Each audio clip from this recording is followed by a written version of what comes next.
ఐటీలో ఎంట్రీ కావాలా? Trainee software engineer గా అజా కోడింగ్ ట్యూటర్ లో 2 వీక్స్ ట్రయల్ పీరియడ్ లో వెంటనే చేరండి. ఈ ప్రయాణంలో జాతి నిర్మాణంలో, సంస్కృతి యొక్క పరిరక్షణలో, వికాసంలో భాష యొక్క పాత్ర, ప్రభావం దాన్ని చాలా పెద్దది, గొప్పది, ముఖ్యమైనది గదా! ఇప్పుడు మనకు తెలుగు భాష దూరమవుతోంది మన విద్యా విధానంలో. అంతా ఇంగ్లీష్ మీడియం వస్తుంది. తెలుగు దూరమవుతోంది. సో, తెలుగు భాషని నిలబెట్టుకోవటం, కాపాడుకోవటం చాలా ముఖ్యం గదా! అది గూడా చాలా బాధ్యతాయుతమైన అంశం గదా! దాన్ని ఎలా చూడాలి?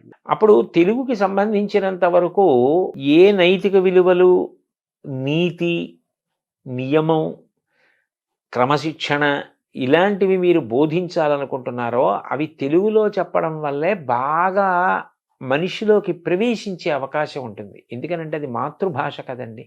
ఇప్పుడు ఆంగ్ల భాష వద్దు అని చెప్పడం కూడా సాధ్యం కాదు.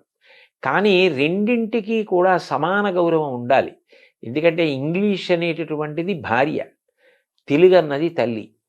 ఒక వ్యక్తి సంతోషంగా ఎప్పుడు ఉంటాడు, ఇంటికి వచ్చేటప్పటికి తల్లి తన భార్య హాయిగా కలిసిమెలిసి ఉన్నారనుకోండి, సుఖంగా ఉంటాడు. నీకు తల్లా భార్య అంటే ఏం చెప్తాడు? తల్లి ఉండాలి, భార్య ఉండాలి. ఇద్దరూ అన్యోన్యం ఎంతో ప్రేమగా ఉన్నప్పుడే ఆయన సంతోషంగా ఉంటాడు. ఇంగ్లీష్ అన్నది తాను ఇంకా ఇంకా వృద్ధిలోకి రావడానికి, ఇంకా ఎక్కువ గ్రంథాలు చదువుకోవడానికి, తాను బాగా పరిఢవిల్లడానికి ఉపయోగపడాలి. తెలుగు అన్నది మౌలికంగా తను ఎక్కడ పుట్టాడు, ఆ సంస్కృతి ఏమిటి, ఆ సంస్కృతిని నిలబెట్టుకోవడానికి, తను ధరించడానికి, అందులో ఉన్న వాంగ్మయం, దానికి ఉన్న కళలు, వాటిని పోషించుకోవడానికి అది అవసరం. ఒక తెలుగువాడిగా పుట్టినవాడు తెలుగు సంస్కృతిని పోషించుకోవాలి. సంస్కృతి పోయిందనుకోండి అర్థమే లేదు, మూలమైపోయినట్టు. ఆ సంస్కృతిలో భాష భాగం కాదు, ప్రధానమైన భాగం కాదు. కాబట్టి తెలుగు అనేటటువంటిది ఈ నైతిక విలువల బోధనకి తెలుగులో ఉంటే పిల్లలకి తేలికగా అర్థం అవుతుంది.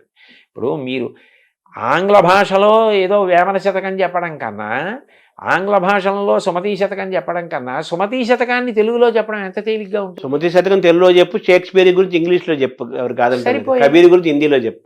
అందుకని నీతి, నియమం ఇలాంటివి చెప్పవలసి వచ్చినప్పుడు తెలుగులో చెప్పడమే అందం. అంటే 1వ తరగతి నుంచి ఇంటర్మీడియట్ వరకు సరే ఇంగ్లీష్ అవసరము, సమాజం, ఉద్యోగము అవసరం, ఎవరు కాదంటం లేదు. అదేం కొత్త విషయం ఏం కాదు. ఇంగ్లీష్ తెలుగు వాళ్ళకి కొత్తదేం కాదు. రేపల్లి రాధాకృష్ణను ఆయనకంటే ఎవరున్నారు గురువు? ఆయనకి ఎంత ఇంగ్లీష్ వచ్చు, తమిళ వచ్చు, చాలా భాషలు వచ్చు కదా. పివి నరసింహరావు ప్రధానమంత్రిగా చేశాడు, ఆయనకి ఎన్ని భాషలు వచ్చు. అవునండి, ఎన్ని భాషలే నేర్చుకోవాలి, కానీ మన తల్లి భాషను కాపాడుకోవాలి. మీరు ఎథిక్స్ అవన్నీ బాగా చేరాలంటే మాతృభాషలన్నీ బాగా చేరతాయి. కాబట్టి కనీసం 1వ తరగతి నుంచి ఇంటర్మీడియట్ వరకు తెలుగు కంపల్సరీగా ఒక సబ్జెక్టుగా ఉండాలి.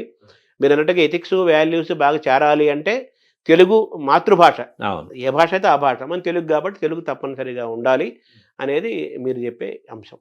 సో ఆ విధంగా కూడా మీ కృషి చేస్తారు, ప్రభుత్వానికి ఈ విషయాలు కూడా తెలియజేసే ప్రయత్నం చేస్తారు.